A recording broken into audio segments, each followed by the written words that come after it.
Do you ever have those days when you are just so confused about your business that you are discouraged, you're frustrated, you don't know which way to go, which end is up, and that all of the noise that is coming at you is telling you to go a certain way, but your gut is telling you no? This is where a business clarity map comes in very handy. A business clarity map is mapping out and creating a chart that reminds you what you know to be true about you and your business today. So that when the noise is getting really loud, when the options are endless and the decisions you have to make are feeling so big and you just don't know what to say yes to, what to say no to, having a tool like a business clarity map can be the saving grace. It can be the one thing that you can pull out and say, you know what, this is where I'm headed. This is what I know about my business today. And it can shine a light and help you make important decisions way faster and way easier. So that's why I'd like to talk to you today about building your own business clarity map. Hello there, and welcome to the Sela Entrepreneur Podcast, where we take a look at doing online business a little differently for women over 50. I'm your host, Marta Gertzen, entrepreneur and business owner since 2008, and for far too long, I struggled with trying to figure out what I wanted to be when my business and I grew up.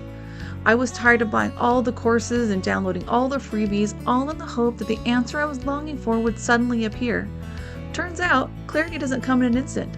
It's a journey of discovery and finding answers layer by layer. As I took action, I learned what type of work I really loved to do, who I had fun serving, and the problems I loved to help them solve. That clarity gave me the confidence to start designing a simple, sustainable business that I could steward well, and I'd love to help you do the same. If you're ready to find the clarity you're longing for, then you're in the right place. Let's take this journey of discovery together. Early on in my business, when I first started way back in the internet dark ages of 2008, I started because I needed to. One, I was on the edge of total burnout, especially on the emotional end from my last corporate job. I was working extremely long hours. I was using up a lot of my vacation time and even my sick days to take care and to take on greater caregiving responsibilities with some aging family members. But also the business I was working for was starting to struggle, and we can kind of see that things were not going really well. And so the pressure on the teams to make everything work it grew. And it grew to the point where I actually remember walking down the stairs of my apartment and on the way to do a weekend trade show and sat on the stairs and just started bawling. Something had to change. I was exhausted. I was burned out. And it seemed like no matter how hard I tried, it didn't help, and it didn't make the management happy. And my poor dog ran up the stairs, sat next to me, and he was very concerned. That was a sign that something had to change. And also, I needed the freedom and the flexibility to be there for the people that I needed to help. So it became a point where I had to make a change. Amazingly, the business I was working for allowed me to go part-time. They still needed me to finish up some large projects for them. And in order to take some of the pressure off, they let me to start my business on the side and continue with them 2 or 3 days a week. And what a gift that was. It took a lot of pressure off starting my business. And then eventually, when the business did end up closing shop, I was in way better shape than most of my fellow employees. I was able to take the business I had and go into it full time. So the problem with that, however, is that I did start out of necessity. I started quickly, and so I just kind of jumped into what I knew I could do right away, which wasn't wrong. It just caused problems later on. I knew I had very strong admin skills. I'd actually been taking some classes on web design, and I'd been playing with WordPress on my own. And so I started as a virtual assistant, took a couple classes because virtual assistants was just kind of on the edge of people actually knowing what it was. And so I took some classes, understood some of the tech that I needed to understand, how to manage multiple clients. And I was so glad I could take those classes. And it was a great introduction to running a business, running a virtual business, and serving my clients from my computer at home. It was awesome. But then I actually discovered that, one, I loved learning. If you told me that in high school, I would have laughed at you. But all of a sudden now I was learning things that were fun, that were engaging, that could move my business forward, that were great for personal development. And so I started taking all the classes and taking all the courses to learn, which in the end just muddied the waters. Instead of having a clear vision of what I wanted my business to be, what I was trying to accomplish, and being more discerning in the type of classes I was taking, the types of groups I was signing up for, I just kind of took everything. And being a multi-passionate person to begin with, that fed that desire to learn, but it wasn't strategic. It wasn't always helpful. And a lot of times it ended up being confusing, or it would be a course that I didn't follow through with, that I didn't take action on, that I didn't apply what I learned. And it ended up being a lot of wasted money. It's in fact to the point today that I refuse to look back at those early years, especially, and calculate how much money I spent and really kind of wasted. A lot of it was very helpful and I did learn a lot, but it was nothing really that moved me or my business forward. I grew frustrated and I eventually just kind of gave up because I talked with a lot of my coaches and instructors at the time because I was in taking courses. I was joining memberships. I was part of some smaller masterminds. And what I always ask them is how do I keep, well, one, first, how do I create a vision for my business and then keep it front and center? And they didn't always know how to answer me. And today I understand why. Because one, I wasn't clear on what I wanted. And I am a multi-passionate entrepreneur. I have lots of interests. I have lots of hobbies. And I've collected a lot of skills over the years between my corporate job and then jumping into the online world with as a virtual assistant. And then also complicated things when I specialized and started focusing mainly on WordPress websites. And so all of that combined really made it hard to create a vision for my business so that I knew what I was doing. I knew where I was headed. And the idea of picking one thing is what a lot of the experts were telling me. Pick one thing and get really good at it. Or I heard the acronym FOCUS, follow one course until successful. That felt like a trap to me. And it felt something I needed to squirm out of because, again, I didn't understand me. I didn't understand my personality well enough to really understand how to use that in the business world and show up as me, not what all the experts were telling me. But it got to the point where things had to change. I got to the point where I finally had to draw my line in the sand and say, you know what? Stop taking all the courses, stop signing up for all the freebies, and get clear about who you are as a business owner. What kind of business do you want? And then what is it going to take to get there? Because where I am today is not the business that I want. It's not the business that I desire.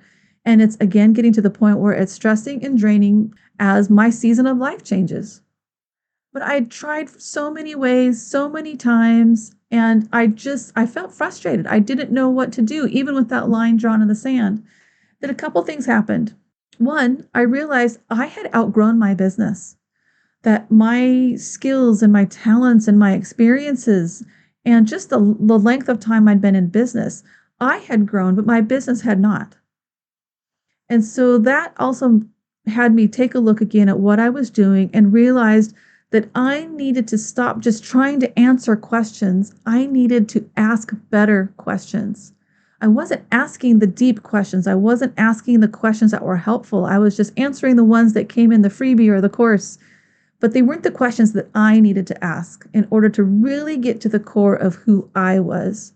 And this is something I find similar with a lot of the women that I talk to, and a lot of the women that are in my mastermind or the women that come to me for coaching. They have been so used to being told what to ask. They've been taught the formula or the framework to get to the heart of who they are, but it doesn't take into consideration who they are at the core. And then how does that show up best in their business? How do they show up best for their clients? What I ended up creating was what I called a business clarity map. There was a list of questions that I knew I needed to answer that got to the core of me and got to the core of the type of business I wanted. And I needed to create a map out of it, something that was easily accessible, easy to read, and something that I could review often and then update on a regular basis as I learned more, as I got more clarity. And so this is what I wanted to share with you today, is how to create your own business clarity map. Because so often we forget to listen to our own gut, our own instinct, and realize, you know what I'm being taught in that course, this sounds great, this is going to work for you, but this is not a good fit for me.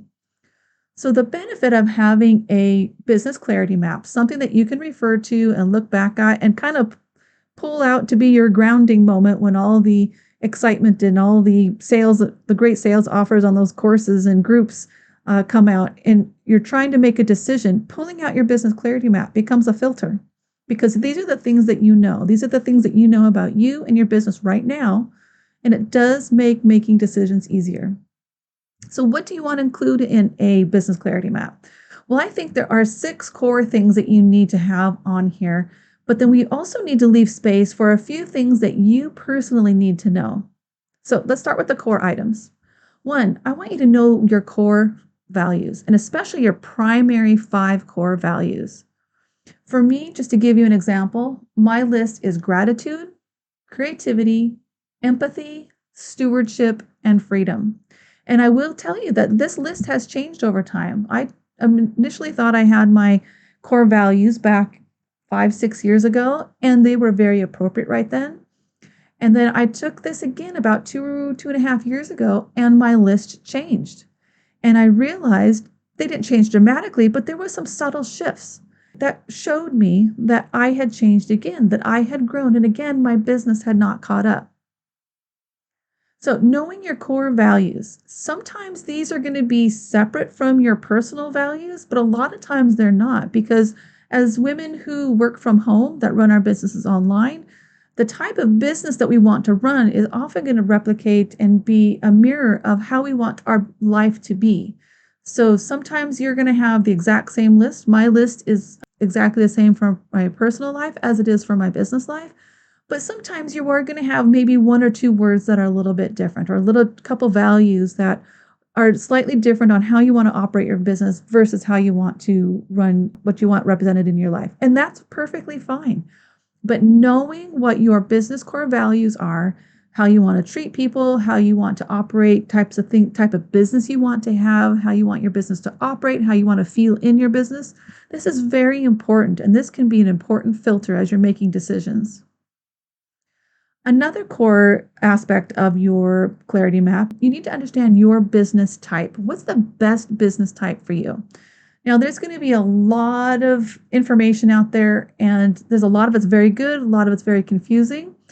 And even though I'm going to give you a list of different business types here, I don't want you to take this as set in stone. This is just information. This is just another filter to help you look at opportunities and business decisions. It's just another way to look at your business through a different lens. The first time I took something similar to this, it was an eye-opener to me. I was trying to shove myself into a business type that was a terrible fit, and I suddenly understood why I wasn't making progress. I was trying to fit myself into a business type that didn't fit me. Sometimes as an introvert, you're being told to fit yourself into an extrovert business type, or maybe you are a researcher or an encourager, a speaker, a coach, or consultant. Each of those types of personalities and talents have different skill sets. They have different personality types. It begins to feel like there's a one-size-fits-all business type, and there isn't. Knowing the type that you fit best into and allows you to show up in your business in your strengths is huge. And it can become a catalyst for further clarity. I know it has been for me. The 3 business types that I commonly refer to is a connector and relationship builder. These are people who really like to have a more intimate business. They like to know who their clients are on a personal level. They really like to do a deep dive into their business. So oftentimes they like the one-to-one or a one to a small group in order to help a client or a small group of people. Then there's also business personality type number 2, which is a teacher and trainer. They prefer to take big ideas and break them down to easy to understand steps. They like to teach a specific concept or demonstrate a how-to. A lot of times they're a writer or a documenter of steps. For them, they like the ease of one-to-many or a one-to-a-medium-sized group to really share their knowledge and their how-tos of what they know, how to do, and how it can help you. The third type I call an inspiring visionary. These are often people who are adopters of and testers of tech. They love to dive into all the new software and new tech that really gets them excited. They really like to innovate and bring new ideas to the table. They enjoy sharing what they've learned about tech and tech stacks and even ideas, and then reporting what they've learned about all of that. For this type of person, often they like the larger audience or platform to share and broadcast all those ideas. They have a lot of fun speaking to the masses. So if you found yourself acknowledging, going, oh, you know what, that really sounds like me, but I've been trying to be over here. For me, I'm a connector and a relationship builder. But for a long time, I was trying to be an inspiring visionary. And when I look back at a lot of the projects that I've tried to do over the past, it didn't have that relationship and connecting element. And that is why I struggled. And that's why I struggled in a lot of the courses or a lot of the training and a lot of the memberships and other groups that I was a part of. They were trying to put me into a classification or type of business that wasn't a good fit. And so I never did follow through or learn and take what I learned and apply it to my business. So knowing what type of business fits you best and kind of getting you understanding the business model that again allows you to show up in your strengths and allows you to show up best for your clients is huge. The women that I've worked with in my business clarity roadmap, they have taken this business personality assessment and have come back to me with big eyes and said, oh my word, I didn't understand. Now I see it and I get why this isn't working for me. I need to go in this direction. So knowing the type of business that fits you best is huge. It's a huge step. Then I think you need to really get clear about who you serve. And the big hint here is it's not everyone. There is a specific target market or the type of person or the level of experience this person has. Is it a newbie in business? Is it somebody who's been in business for a couple of years? Is it somebody younger? Is it somebody older? Does your audience need to have a larger disposable income? Understanding who you serve and how you can best serve on top of the business type that fits you best. This is a powerful combination to knowing what is the foundation of your business. Do you know what they're struggling with today? Do you know the questions that are burning in their mind?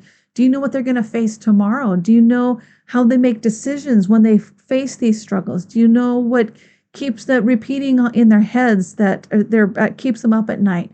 Knowing this on a very deep level helps you make decisions about your marketing, about your services, your products, how you like to communicate with your clients. These are all very core foundational pieces of your business and need to be included in your business clarity map.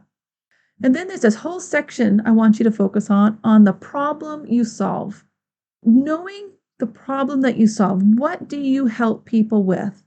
When I talk to my website design clients, the people that come to me for consulting or for actual website development, there's one of the first questions I ask them is when somebody lands on your website, the first thing you want them to know is, I help this person solve this problem. And most of the time, people can't tell me that. They don't have that information, or they make it so big and grandiose that it's confusing to the website visitor. Getting that problem that you solve distilled down to a very clear statement, and it can be clear. It does not have to be fancy. Plain is actually better because it gets the point across in a very small amount of space. Getting clear on the problem you solve and who you love to serve, who has that problem, that's what you need to know. That's what you need to be reminded of. And this is what's so easy to get distracted from. When you are you're letting a lot of different voices into your head, a lot of different opinions in your inbox, you can get confused on what you do best. And so having this map and knowing these core foundational pieces will help you filter out the noise and decide who you need to follow and who you need to unfollow. Once you really get clear on the problem you solve, I want you to get really clear and concise. How do I solve that problem? And it needs to be something simple. People can call it an elevator pitch or something that you can explain in 5 to 10 words. This is what I do. If you are having to explain what you do in paragraph format or multiple paragraphs, you're not clear enough yet on what the problem you solve and how you solve it. And then I also want you to take it a step further. And why do you solve that problem? What is it about that problem that grabs your attention? What is it about that problem that you know makes a significant difference in the lives of those you serve? And then I want you to take 2 or 3 questions about maybe things that you get confused out about a lot. One for me, sometimes this business clarity map is kind of a grandiose vision statement, but sometimes I just need a one sentence phrase that reminds me this is my vision, this is my mission, this is what my business is about. This is why I'm in business. Sometimes I need a reminder of my core offer. And instead of getting distracted about all the little things I could do around it or all these little things that I could do, what is my core focus right now? What am I doing right now to serve my audience?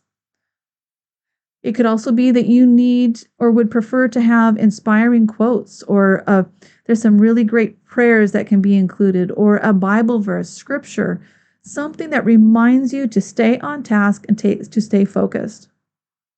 Once you have your clarity map, you're not done. I want you to take this and I want you to put it onto a document that's easy for you to read.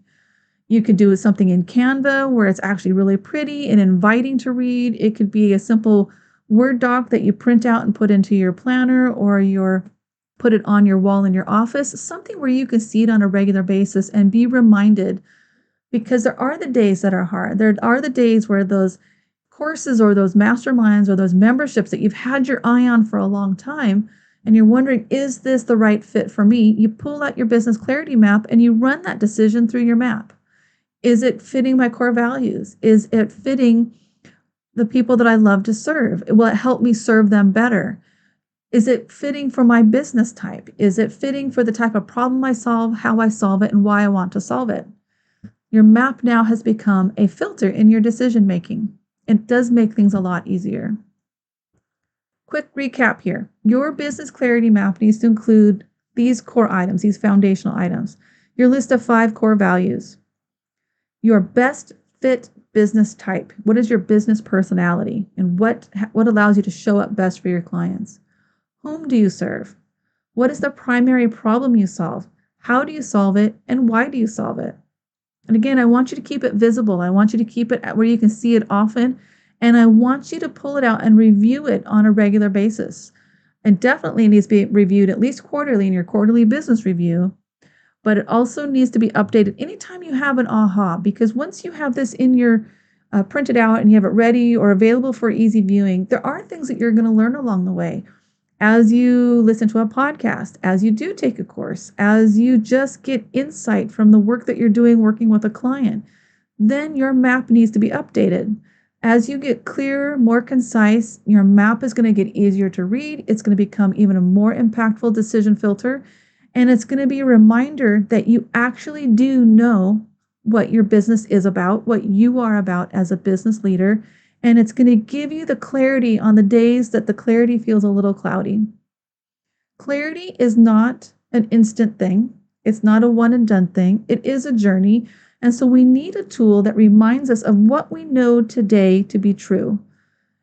Is this set in stone? No, I don't think it is. I think it is something that grows with you and will change over time as you gain more experience, as you talk to more clients, as you find out more about yourself, and also as you realize that your season of life is changing.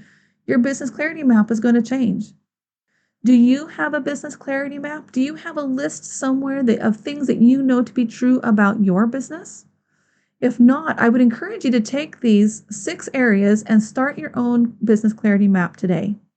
And then also add on a few things that you know you need to be reminded of on a regular basis, things that you have firmly in mind but not written out somewhere that helps you make decisions and helps you understand you and your business. I'd encourage you to start your business clarity map today. On your business clarity journey, I'd love to invite you to download my business clarity assessment. This is an incredible tool that is simple to do and you can do it in a few minutes, but can really give you an idea of where you are in your business. What are you clear on? What are you not clear on? And these are, as we talked about in the episode today on the business clarity map, this will kind of tell you the questions that you can answer on your map and what might need a bit of work. The business clarity assessment is perfect if you are ready to stop guessing on what's keeping you stuck in your business, what's keeping you stuck from moving forward, what's keeping you stuck from making decisions. And it will help you discover your next steps that are required to grow or pivot your business. This assessment is a 3-step process to help you assess where you are in your clarity journey. Isn't it time to design a business that you love and does not require you to burn the candle at both ends? Then download my business clarity assessment today at selastudios.co/assessment. Thanks for joining me. I hope you found some clarity or an aha moment that inspires you to take some action today. Before you go, could I ask a favor? I would really appreciate it if you could take a few seconds and leave a review of this show in the Apple Podcast app. Your review really does make an impact and helps spread the word about this show and gets it in the hands of other women who are looking to build simple and sustainable businesses of their own. Until next time.